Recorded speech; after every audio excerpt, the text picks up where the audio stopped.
and we're good to go. Go ahead, Garrett.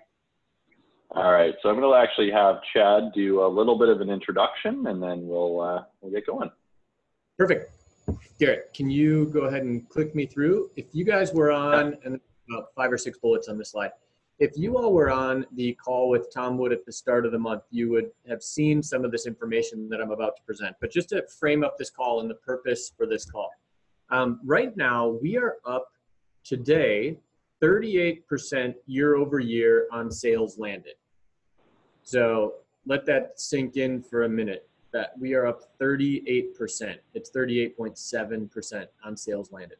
That is a ridiculous growth number for a company of our maturity, I guess. We're not a mature company at this point yet. We're still rapidly growing, but 38% is huge growth. And again, that's system-wide. That's not just new franchise owners. So that number is excited. We're only 4% up on proposals. So what that tells me, necessarily really stretched ourselves yet on our proposal growth or our productivity growth or our repetitions.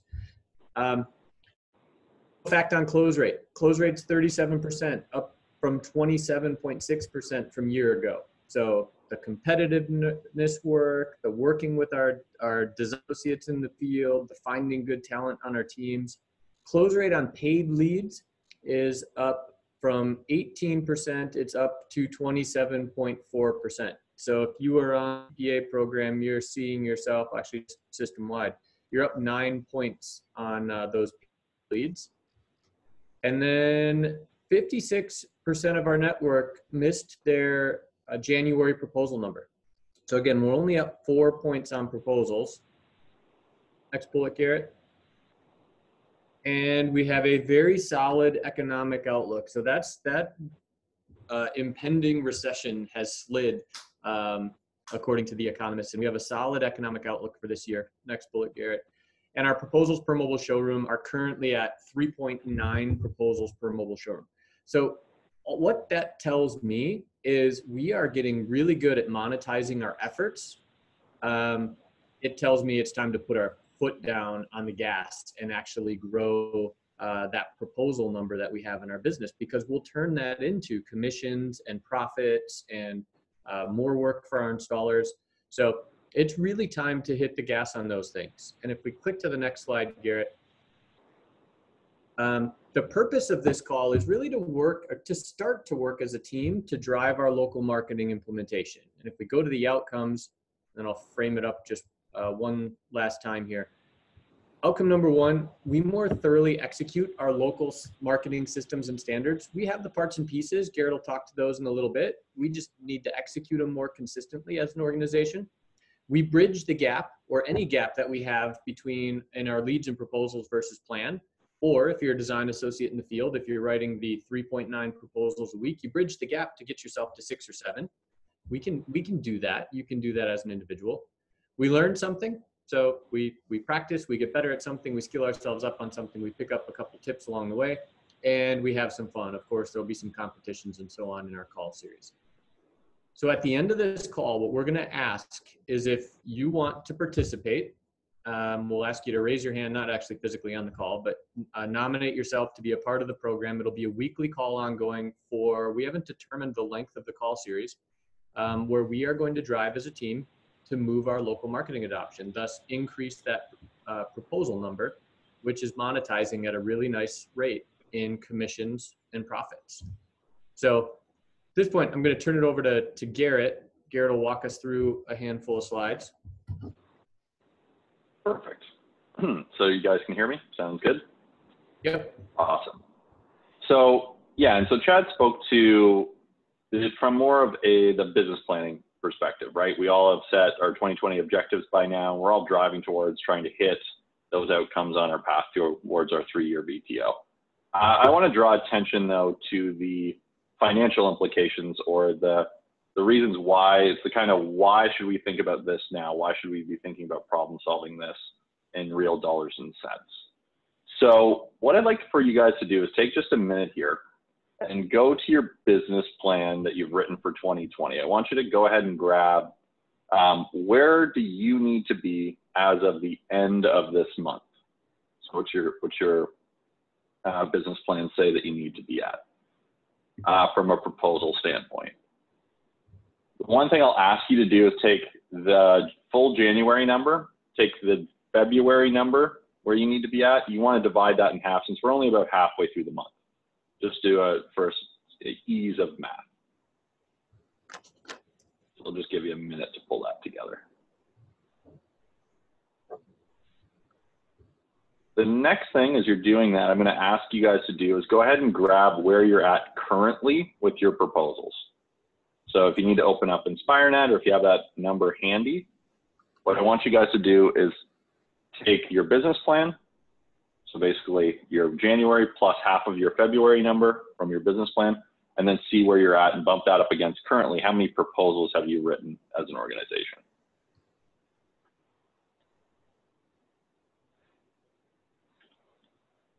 So do we have those numbers handy? So we're gonna have to do some math here now. All right.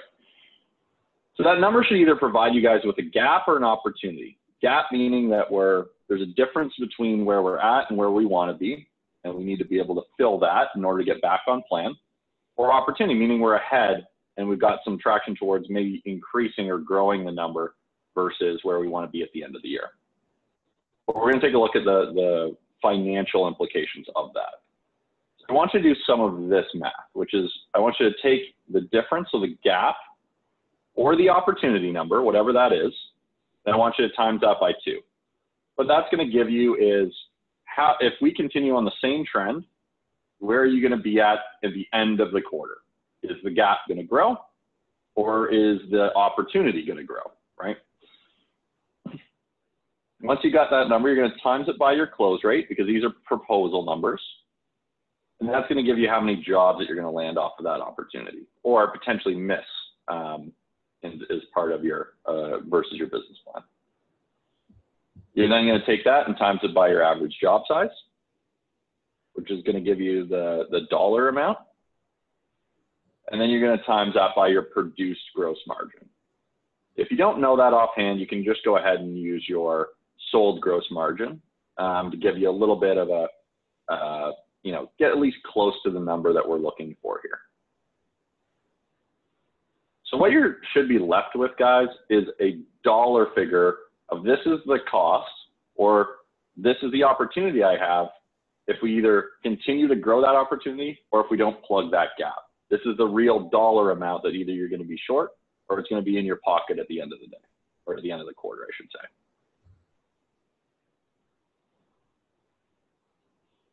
So does anybody feel comfortable sharing some of those numbers? Hopefully they're not too scary, or if they're really good, that'd also be good to hear. So.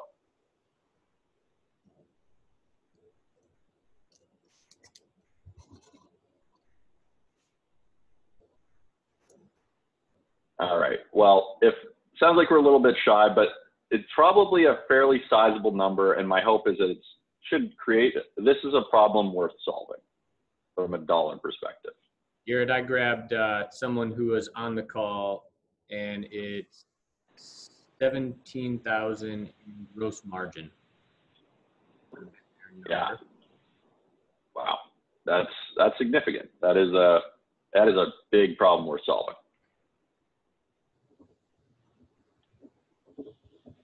So that being said, there's 2 things that you guys are going to bump up against as you try to either problem solve the gap or try and take advantage of the opportunity in front of you. The first one is that there's no silver bullet. When it comes to marketing at Floor Coverings International, there isn't the next home advisor around the corner. There isn't the next home stars around the corner where you guys will just be able to take some cash, turn something on, and it's going to deliver what you need in order to hit your proposals. And for most of you guys, the one thing I can say last year that was significant is that PPA drove a lot of our success, a lot of our growth. But what's happened there is that we've done this so well, and we continue to add vendors and that sort of thing. We've got to a point where it's going to deliver for most of you what it's going to deliver, right? You're maximized, you're on all of these portals, you've got all of your spend targets turned up and all that sort of thing. There's going to be no simple path forward in order to solve that gap.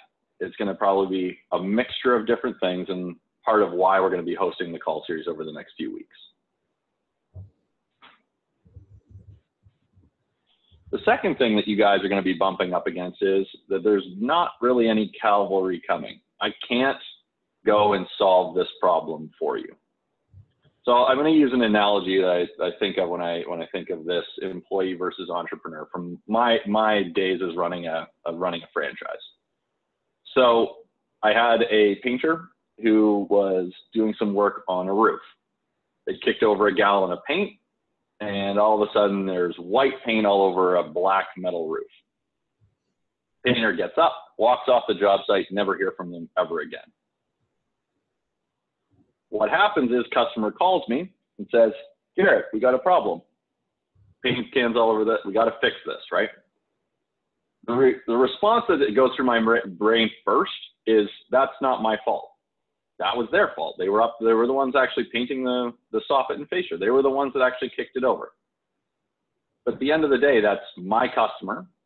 It was my employee on that job site, and he's not even around anymore. But that customer still has an issue that needs to be solved, and I have to take the ownership and accountability to solve it, even though it wasn't me that caused the initial issue. This is what we're going to be bumping up against when we come to try and problem solve the proposal gap. This isn't something corporately that we're going to be able to solve for you. While we might be working towards things like strategic partnerships or working with other vendors to add to digital campaigns, that sort of thing, those things typically take 4, 6, 8, 12 months before they materialize, and you guys have a real proposal gap in the next 90 days that needs to be solved. It's time to get entrepreneurial. You guys have a problem. You need to take the ownership and accountability, just like I would have to in that circumstance, in order to make sure that I got to the objective, which was a happy customer. But in this case, we're trying to solve the proposal gap. But the good thing is being part of a franchise system is that you're not alone. You're entrepreneurial. You own it. You have the accountability. But the good thing about being part of a franchise is that, and if you ever heard Montini talk before, he would talk about 3 things. The role of the franchisor is brand, it's best practices, and it's benchmarks. The one thing that we're going to be working together over the next few calls is talking about the best practices, right? The marketing standards and the things that we know at Floor Coverings International will work when it comes to marketing. So when you guys go to a convention, you listen to people on panels, you listen to Shannon Forrester talk about her campaigns that she's running with designers, right? That's one component of a large group of best practices that we have and we know to work. The one thing I would actually ask you though is to do the inventory. How are we doing versus these? Because I think your opportunity is going to lie when you actually take a look at yourself in the mirror, really dig deep and go, am I doing these things with a high level of consistency? Because to go back to the previous slide, there's no magic bullet. It's not doing one of these a different way or looking for an alternative to these that's going to get you to your proposal number that you need to have at the end of the quarter. It's the systematic, consistent execution of these basics at a really good level. Doesn't need to be even great. It just needs to be good in order to make sure that we can solve that proposal gap. So I'd ask you guys to actually take a cut at that now. Well, of all of these things, which we have identified as best practices within our organization, how many of you could say that you're doing all of these at a good level? Not great even, just good. And would anybody feel sort of comfortable sharing their, see Mark kind of doing this. That's good. I mean, and even when I was a franchisee, I was by no means consistent in a lot of the execution of what we would consider our marketing standards. But when it came to the proposal gap, it was always going back. It wasn't necessarily looking for the new thing. It was taking a look at the stuff that we know to work and getting back to some of those and executing those at a good level. Do you have anything to add to that, Chad? No, I think if you look through these items, and Garrett hit on it, it's for most of us, we're looking for a proposal or two a week, whether we're a design associate or a franchise owner. It doesn't take great execution of all of this. It doesn't even take execution of all of this to find that one or two. And that's really the purpose of this series, is to grab little bite-sized chunks of these things and get them into execution. And it really isn't that hard to find a minute to put a sign in the ground, or to find that 2 hours to do a networking group, but it's a heck of a lot easier to not do them. So we're going to grab little pieces and just work to get them implemented, and we'll start to see movement in leads, because we're not looking for a giant proposal shift in most of those numbers everyone calculated earlier. It's 1 or 2 per week, and that 1 or 2 is super meaningful at the end of the year. Absolutely. And the one thing I want to make sure that I also draw attention to as well, because we talked a little bit about executing these at a good level. If we really wanted to drive performance out of one area, we can really start to become great. So Shannon's a great example of, she's become great at that B2B2C with the designers, right? She's become known for it. She's a leader in the, our organization around that. And so if we were really to go, I wanted to learn how to drive performance in that area at a really deep level, there's great ways to do that. But there's also, don't let great get in the way of good. A good execution of a B2B2C program, and we're going to talk a little bit about some of the stuff you can do to start just implementing some of that next week, is that, yeah, we can always be better. We can always get great, right? And I think of this in a very simple way with, our job site branding, is that for many of you, if we could do this consistently, this would be good. Most of us would say that this is a good, well-branded job site, right? And this is sort of what we consider table stakes. But if we really wanted to drive performance through it, you bump it up against some of our sister brands, this is what they would say great is, right? It's not just one lawn sign, it's 4 signs in the area. It's not just 15 door hangers, it's 50 in the area, right? It's installers and branded t-shirts. Any employee that touches that job site is in a branded, material, right? Magnet on the installer's truck. It's like any vehicle that anybody owns has magnets, right? So my purpose in bringing this up is not to say that we need to be at this level. It's going, there's opportunity to really get great at some of this stuff. But let's start with getting good. Let's just get good, consistent application of the basics. And then if I need to find an extra proposal a week and I want to do it through job site branding, here's how I can really make a meaningful impact on that.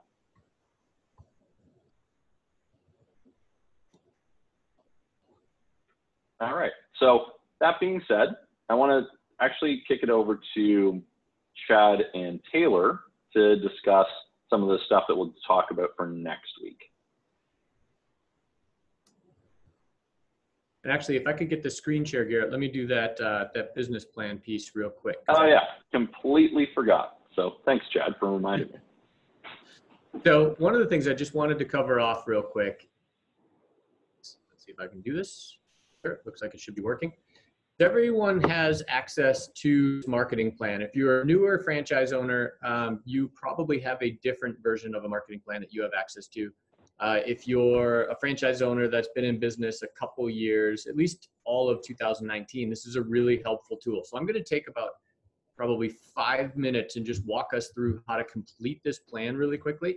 And what it'll do is call out the deficiency in the plan, if there is one, around where your proposals need to come from or where your leads need to come from. So real quick, something you will see here is from your business plan. I just did this ahead of time. I copied my 2020 planned marketing spend and I entered my 2019 planned or actual marketing spend from QuickBooks. So you have your marketing spend in your plan. You also track what you actually spent versus plan as the year goes on. The next thing that we want to do to really pull historics in so you can get an idea of what your actual proposal gap is we want to go to these magic tabs at the bottom, and we are going to paste. It takes probably 15 minutes if slower with the Alt tab function on your computer, but it takes about 15 minutes to do this. We're going to paste our actual lead source distribution in from each month of 2019. So I'll show you really quickly how to do that. Here you can see InspireNet right now, right? Correct, yep. So you go to your reports function, and I've already pre-populated everything but 1 month, so I'm not going to make you watch me populate 12 months of the year. Go to your reports function, go to your lead source distribution, put the dates of the month in that you're trying to pull up for 2019, hit update. We're going to export the data and click open.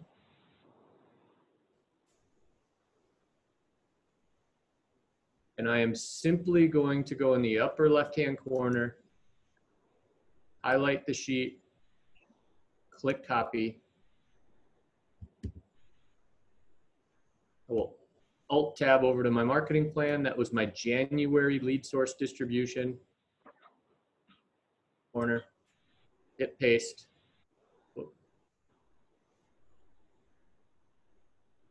And when we are done with that for each of the months, so you'll do that 12 times. And again, literally that takes about 15 minutes. When you're done with that, you will have your historics. You will have your 2019 proposals from Home Show per month, your 2019 Connect proposals. So that'll populate all your historics, which is the really powerful piece, because here's what I know. The last piece we need to paste in here is how many proposals our business plan actually requires us to do. And that's pretty simple. I will just go to my business plan. I will find my proposals per month. I will copy it. And I will right here. And you'll see how proposals per month you write. And now you'll be able to see what your difference is between your plan and what you've planned to actually accomplish. So when I go through this, I'm going to ask myself some questions. And this is where the plan really helps, because sometimes we build a plan on hope or lift that we don't know is going to come.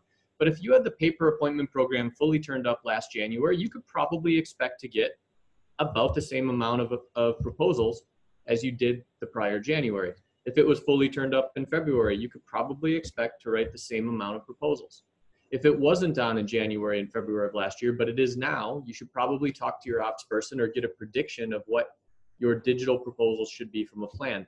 But if you're populating these numbers, we're not going to see the average digital campaign go from 14 to 28. It's not going to double. It's not realistic. So you can plan. Let's say I have more reviews. I'm going to plan to get a little bit of a pickup. And now you have to find down here, you have to find 7 proposals elsewhere from either home shows, Connect, or other local efforts. And this is where this sheet just really helps bring logic into the plan. And as you plan through these, I might say there's a new home show in January, or I skipped the one last year, so I'm going to try to get 10 proposals from that.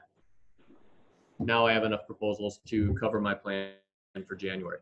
So it's not super difficult, but generally when I sit down with people and we're talking about their plan, we're planning for a lift that then we can't actually explain where it's coming from, because we haven't actually looked at the historical information to tell ourselves what we could reasonably predict from the month prior. So that is this plan. The other piece of this plan that you can work on with your operations person or with your team is just simply answer the questions. If you're expecting a difference or you're expecting a change, what's the plan in order to do it? What are you planning to do? Is it a couple more shows? Is it B2B2C each week? Is it a real concerted effort around branded job sites, as an example? So this will be made available to you if it hasn't been already. I'd really encourage you to go through this potentially for your next GSNR meeting or field operations person you work with. And let's get behind this. Let's identify what the gap is in our proposals and where the new ones are going to come from. So Garrett, I'm going to turn the screen back to you. And if you could pull up those slides, Taylor, and I'll take them to the finish line. Okay, so you can click through it, Garrett. There's like 4 bullet points. All right, so one of the things that we're gonna implement, and if you guys were on the call last week for the system-wide, is the new job site branding contest. So we're gonna tie this into this local marketing series. Chad will let you know exactly what you have to do for this specific group. But what we're looking for is to flood your social feeds with your branded job site photos. So any signs in yards, installers in shirts, or magnets on vehicles, those all count. And we want you to post your photos to social media using another customer floored. So that's our custom hashtag. No one else uses it on the internet right now. And so we're going to kind of tagline that as our customer appreciation hashtag, where we're on a job site and we're flooring our customers, literally. And any business, or the business with the most new and unique photos by the end of Q1 will win a set of brand new signs from Vistaprint, the nice ones that were showcased at convention. And then also, if you're in a momentum group, you could potentially win twice if you're the unique business with the prize and you're in the momentum group that wins, but we'll win a paid social by corporate. So basically all we need for this call to know is that we're going to be using the same hashtag, another customer floored, to post the pictures, and we'll be looking for those for participation from you guys for this group. Taylor, I only stalk on Facebook. How do you actually do that? What'd you say? I only stalk on Facebook. I never actually do anything, and I've certainly never hashed a tag. So how do you actually do that? So you would log into your Facebook, and then you would post the photo. You'd share the photo through a new post, and then you would just type in the hashtag sign and type out another customer floored. And then when you post that, it will link, and you can click and see who else is posting. But yeah, just type it out. Pretty simple, Chad. I think you can figure it out, hopefully. If not, I believe everyone else on this call can. If you can't, Chad, that's okay. You're not participating in the contest anyway. So Katie is thoroughly ripping on me now in the chat. I was asking for a friend, Mike, who doesn't use Facebook. You can use Facebook or Instagram. And we're encouraging sharing in your group me's with your momentum groups or design associate sales, the sales chat too. We've got a lot of people posting yard signs, so we just want to get it going and everyone see everyone's branding around the country. So it's an easy way for us to do that. Awesome. So this isn't a short-term thing. This is going to be our thing going forward. Let's let everyone who likes our Facebook page, our corporate Facebook page, let's let them know we're doing jobs, and let's have those signs show up frequently. It makes you look more in demand. It makes you more popular, and it shows up in some of your customers' feeds for their next project they might need done. And thank you, Matt Moten, for hashtag Chad knows social media. I'm learning. All right, Garrett, if you could click one more. So our challenge by next week. So again, we're going to do this in little bite-sized chunks. And what we're going to ask you to do in a moment is raise your hand if you want help in just some accountability, some tips, some tricks, some peer tips and tricks around how to get some of this local marketing rolling in the business. For me, this is like a running group. You show up, you say, did you run last week? How many times? Or you post it in your feed for your running group. It's just accountability, it's culture. So for us, we're gonna ask you to raise your hand and say, do you want in on the weekly call? Well, you'll hear more about that in a little bit. But for next week, our homework is simple. Let's put 3 lawn signs out in our local market. And to be honest, I don't care if that's grandma's house, my house, and someone else's house. Ideally, it would be jobs that you actually have in progress. I know someone saying to themselves right now, but the H is really difficult. They take my signs, which is great because it's like a big business card they now have. Give you a silly story. I just drove into my neighborhood on the way home from the airport, and our HOA just hired a contractor to redo the entrance of as no soliciting, no signs. That's at the end for their company entrance of our neighborhood. So I'm okay. I'll pay the first couple fines that you get from neighborhoods if you put a sign out and you get fined for it. I've offered that every year. I've never had someone actually get penalized. So let's put 3 signs out. Let's show pride in our brand. We just need to have them out for the call next week. And then the other piece is let's walk into 3 businesses. And if we keep our eyes open while driving, and stop in. Chad, your service is breaking up, Chad. Chad is like Darth Vader. Yeah, exactly. Does somebody want to translate for Oh my Chad? God. Oh my goodness. I think it's because Taylor, you're up. I'm You that get mode. to translate for Chad. Yeah. Chad, I might need to mute you. That was pretty rough. Yeah. All right, are you back? Can we hear you? I don't know. All right. Okay, you sound Yeah, good we now. got Go you. ahead. Go ahead. Okay. Taylor, raise your hand if I start sounding bad again. So ultimately, there's 3 questions that you can ask when you walk into a contractor.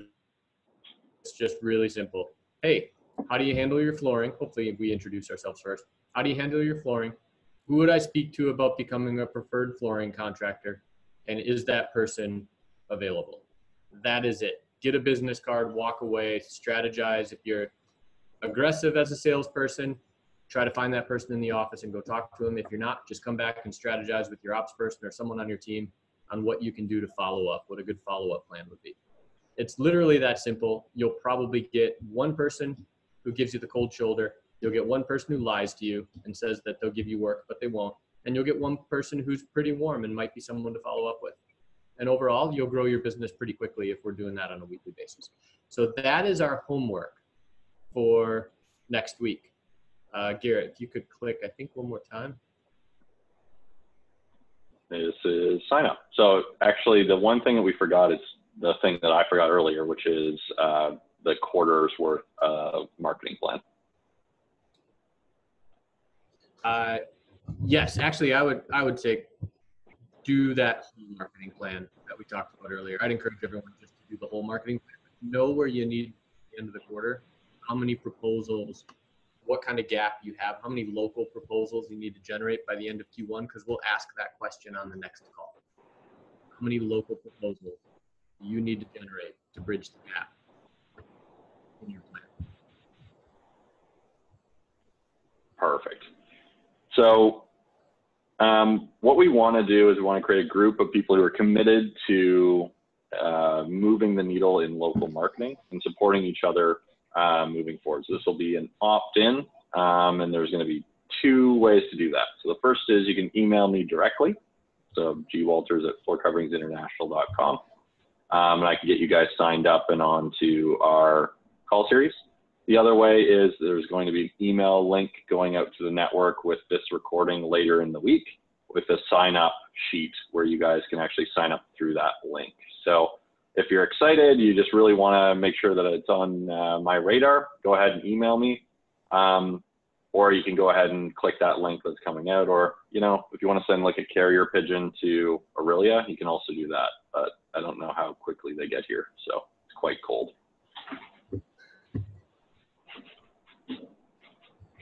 All right.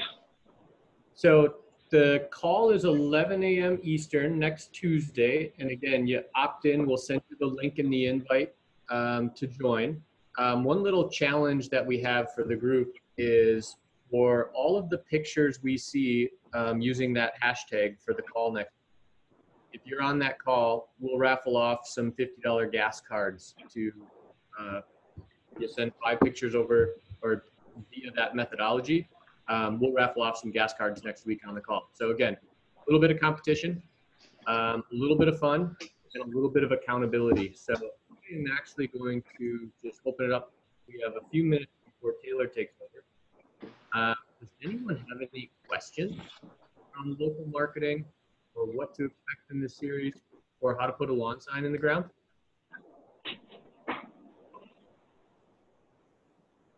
All right, I'm looking through the list. Who is in a market that has snow and ice right now? Milton. Matt, you have your Chicago always, except for maybe a month. You know, Chad, I don't have snow and ice. I have solid rock hard out here in the desert. So, you know, I'm drilling it down and I'm getting those lawn signs in. And if I can do it, you can do it. We already have them in. I jam a big screwdriver in the ground and then I put it in that hole. I love it. Cordless drill was what I used. Just drill a hole in the icy ground and put your sign in. Don't let snow. I actually was stumped for a moment on what to do on rock, but dynamite would have been my first guess. This is a better solution. Yeah, Paul actually asked a good question too. Do we need to send the pics to me?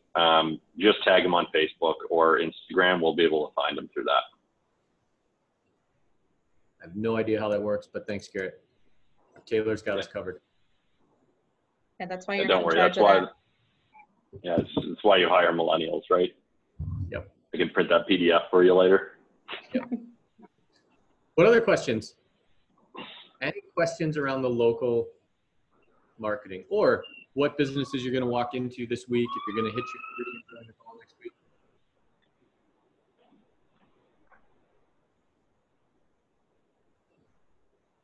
All right, I am going to just ask, does anyone here, if you could, in the chat box, go ahead and type, Taylor will be transitioning here in a second to take over with Matrix. Go ahead and type, if you could, at least 1 or 2 targets of people you can go stop in and see this week, B2B2C locations. Again, these are walk-in visits. They don't have to be planned. You can just show up. In the chat box, if you could type in a couple of those, I'm going to print out the chat box and we can refer to it next week. And while we do that, Gary, you want to give control back to Taylor? Yep, for sure. And again, outcome of the call, if you're interested in having some fun, building some skills, getting some tactics launched, and maybe being in a little bit of a competition the next handful of weeks, send Garrett an email or join. Call. One more question here from Phil. Are you going to send us the Excel workbook you demonstrated? Yes. Yeah, correct? absolutely. Yeah. I actually you have to go out to your operations team members. So if you could, if anyone wants it, just email them directly and they'll get it out to you. Actually, I can throw it up in. This is Rich from Matrix. Hi, Rich.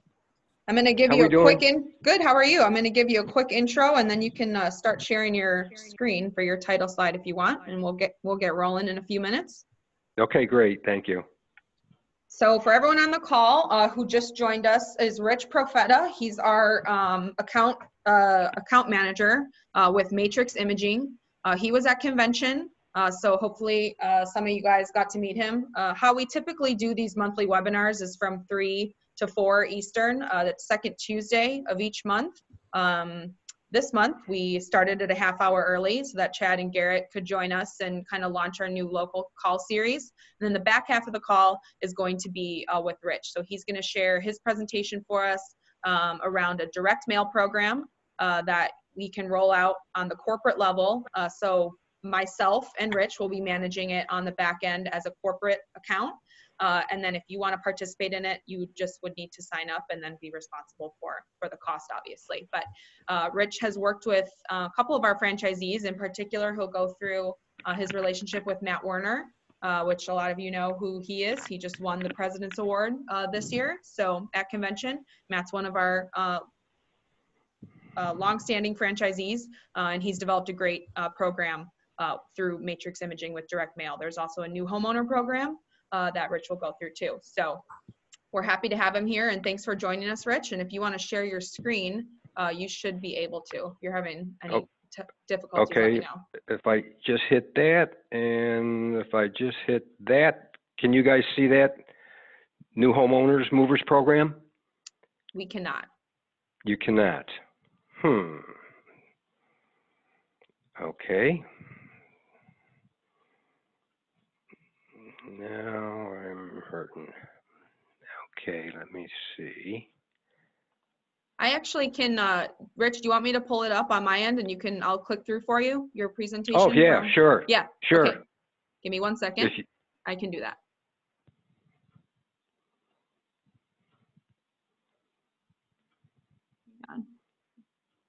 Do I have to hit the program? Do I? Nope, I should have it for you. Just 1 second. Just Oh, opening up. okay. And Zoom. Share. Share. All right, can you guys see that? Anybody? Yep. I have it on. I have it on my screen. Okay, great. Yeah, we see it. All right, perfect. All right, so this is this was the presentation to Matt. So is this one okay, Rich, or do you want me to do the other one? No, this is no. We'll do this one right. first. I mean, Cool. this this is the new movers, new homeowners. First of all, let me apologize. I am battling a cold, so if I start sneezing, coughing, please excuse me, but we'll get through it. I'll be okay. This is a brand new program that we just introduced. This has been tested over on the other side, and by the other side, I mean in the CertaPro world, and it was very, very successful. And this is the first thing that we're actually bringing to FCI. Next slide, please. And this is just an introduction, then go to the next slide, about us. First of all, Matrix Imaging, we're a full service direct mail solution provider. We've been in business for over 30 years, and we've been in the franchise arena for over 15. I'm one of the founding members of Matrix, so I've kind of been around a while. I don't know if that's good or bad, other than that I'm old. We have 65 full-time employees. We're headquartered in Sanborn, New York, which is right outside of Niagara Falls, New York. We also have a second redundant facility in Bernie, Texas, which is right outside of San Antonio. At our facility in Niagara Falls, it's 65,000 square feet, and the USPS personnel is on site. That's very, very important to us, in that with the USPS being on site, they clear all our mail right there. So, and they pick up twice a day. So as soon as we basically hand the paperwork over to them, it's on their trucks and out the door. There's no wasted time. And we feel that's a very big advantage in the direct mail market and also in our document processing area. But for direct mail, we feel it's huge because we have control of the mail and then we hand it off to the post office immediately. Last year, we mailed over 144 million pieces. Next slide. And again, just scroll down again. And this is the new homeowners movers program. Excuse me. We're going to make it easy for everybody because it's an automated program to target the people who are most likely to buy your services, because these are new people taking over households. And we know this area is very strong buyers for your services. So what we want to do is we want to be first to the mailbox about promoting your services. We're going to have, or we have, a bi-weekly subscription. What we do is we go in and start pulling the deeded records. So it's always fresh. So every 2 weeks, we're going to be compiling these records. And then we're going to basically build buckets of all the franchises that sign up. So if you have 10 movers, we're going to mail 10 for you. The next franchise has 20, it's going to be 20. So all of us, we just start building the buckets for each franchise. And along with that, what we've done is we have analyzed your 25,000 past customers. So we're going to be doing a filter. And a filter, by that, what I mean is that we're going to make sure we're going to be mailing to your ideal customer or the clone of your customers, because we don't want to waste your time or money, because we don't want to mail something to a home that's worth only, say, $25,000 or $50,000, etc. So we're going to provide a filter for that. And what's great about our program is a set it and forget it. Everything happens automatically. And you can provide us with a monthly budget. So if you want to say, hey, listen, I only want to devote $100 or $200 a month to this program, we can do that. So what we're going to do is, like I said, we're going to build a bucket for this franchise number 1. Here's your zip codes, and you want $200. Once we hit $200, bingo, no, you don't want to mail anymore. So you do have that cap. So it's do not exceed budget. Next slide. And then we're starting talking about targeting. Go down again. As I said, what we've done is we got 25,000 past customers, and we geocoded everything and analyzed them of all your clients.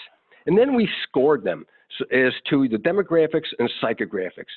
Demographics is the very easy things as to income, house value, things like that. Psychographics, we're going a little bit step further, and we're talking about buying habits, because once we identify buying habits, that same household or person is the same household, if it's in California, if it's in Kansas, or if it's in Maine.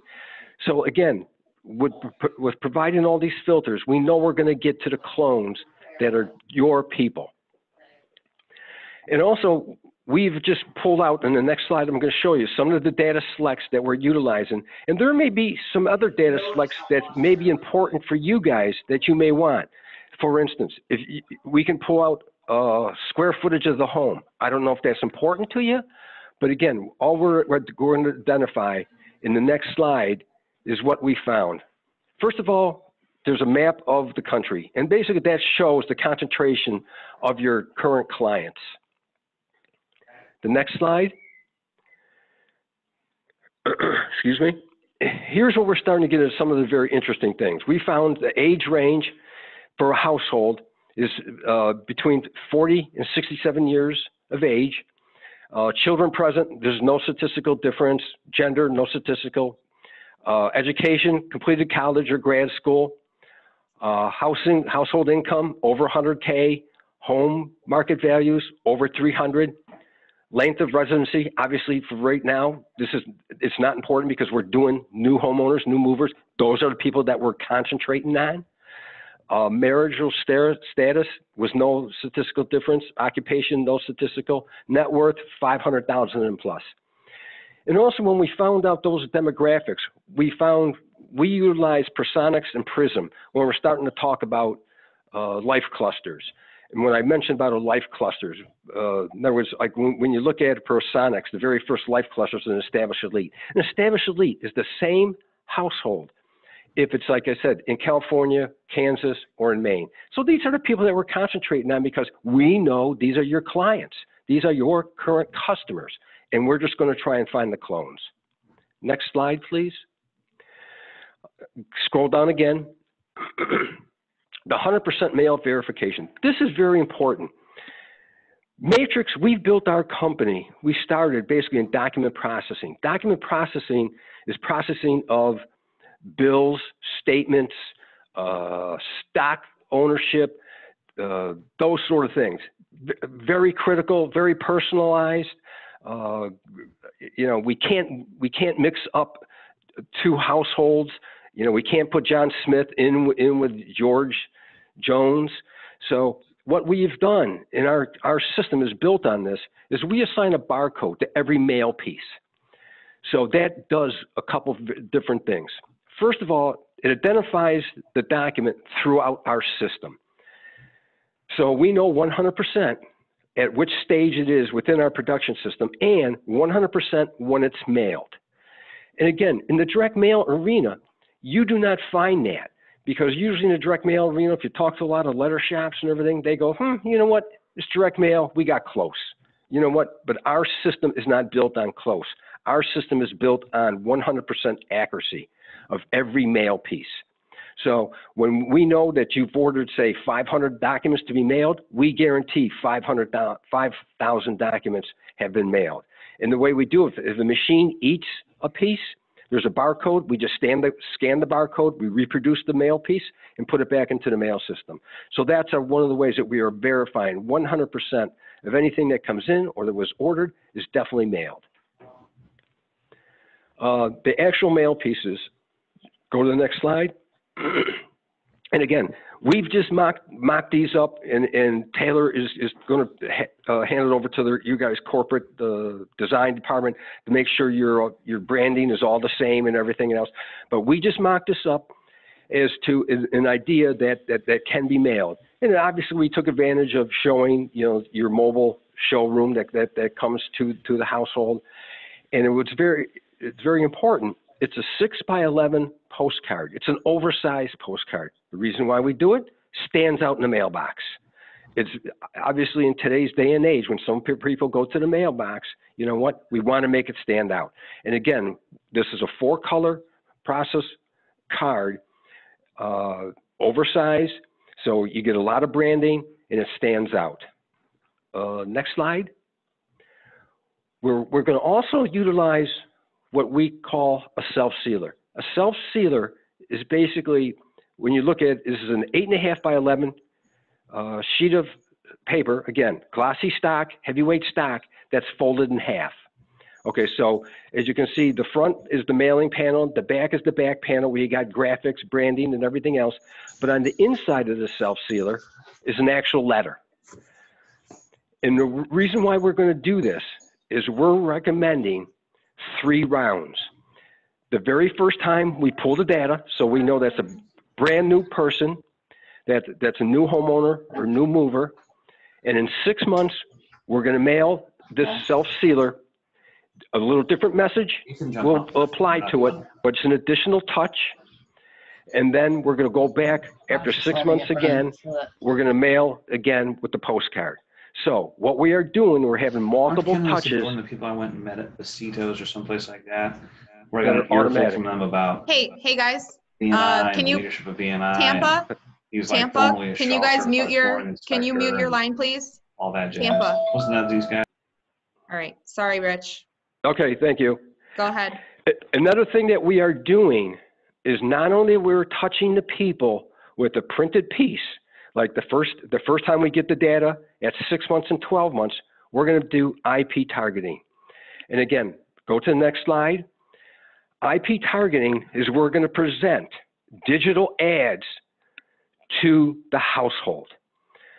And the way we do that is that we can match the IP address to that household to a physical mailing address.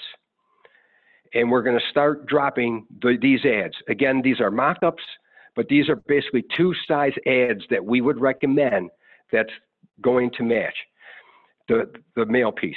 And what's great about this is we can start the IP targeting before the mail piece. So all of a sudden, somebody goes to their laptop, mobile device, etc. All of a sudden, they're going to see an FCI ad pop up. Interesting. Oh, let me read this about them.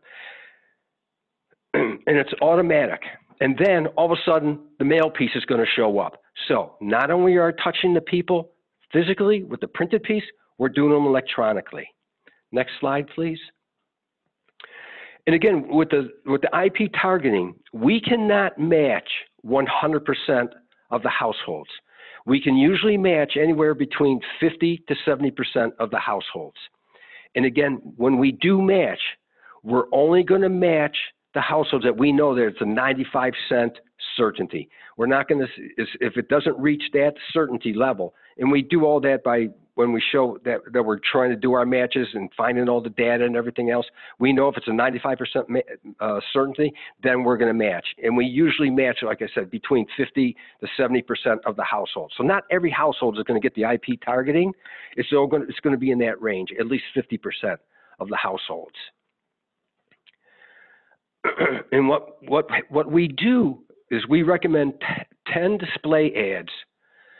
And basically what we're doing over a 2 to 3 week time period, we're going to start dropping those ads in.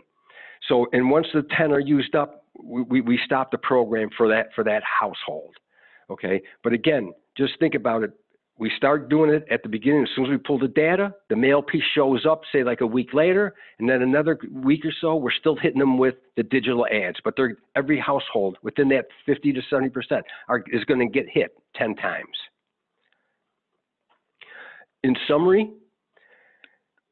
we have every 2 weeks, we're going to retrieve the data for all the new homeowners. We're going to do a filter. The first round is a postcard with digital ads to your defined territory. After 6 months, after the first 6 months, we're going to do another mail piece, self-sealer, again with the IP targeting. And then a third round, it was after 12 months, we're doing the same thing, mail piece with the IP targeting. For the cost of it is 65 cents, and that includes the mail piece, postage, processing, and all the IP targeting. And like we said, it's an automatic program. And then disregard that we will charge the credit card at the time of mailing. We're working out something with Taylor as to do this on a corporate level. But the cost is 65 cents, all-inclusive, automatic program. That's basically it in a nutshell. So Awesome. Any questions? Thank you, Rich. Yeah, does anyone have any questions for Rich? You can either unmute yourself or put them in the chat box. But like he said, we're going to be running this from a corporate ran program. So you guys will not all be working independently through Rich. You'll be working with me, and I'll be working with Rich, kind of how Katie manages a lot of the digital programs that we do.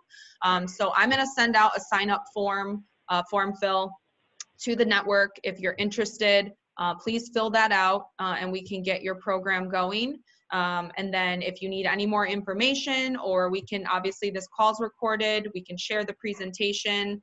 And if you know Matt Werner, if you're familiar with him, or even if you're not, I would consider reaching out to him to get his testimonial. I know he's built a great relationship with Matrix, and he's one of the reasons why we're launching this program, because basically we don't need to do a beta. Matt Werner's already done it, and a ton of other first service brands work with Matrix, and a lot of their independent franchisees do as well. So Rich has proven, Matrix has proven that they do great work, and we're excited to work with them. So if you guys have any questions, you can ask them now. I'll look in the chat. And one important item also, we want to have a start date in April. The reason why, it's basically the start of the moving season.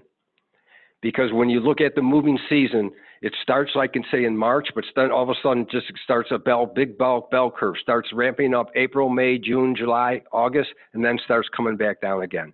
So we want to get into the mail with the new movers, like starting around in April. Awesome. Okay, so we have one question that says, what is the turnaround time to get it going? So from the time they submit their sign up and I forward you their information, Rich, when is the first mail piece going out? In April. Yep. Okay. The first week in April.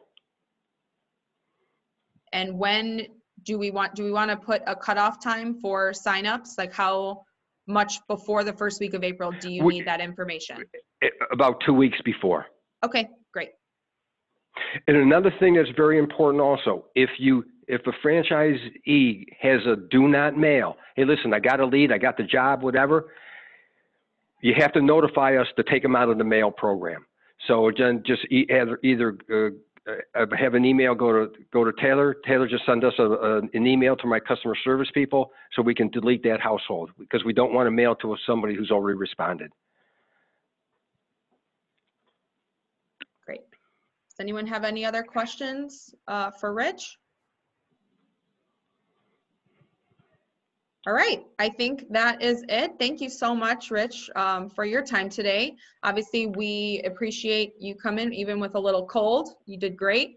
And for everyone else, our next webinar will be March 10th. We don't have the topic decided just yet, but be sure to tune in for our next marketing call, March 10th, second Tuesday of that month. So thanks for your time today, everybody. We're excited to get these new local programs rolling. And if you have any interest, I'll be sending out the form fill to the network. So thanks, everybody. Have a great day.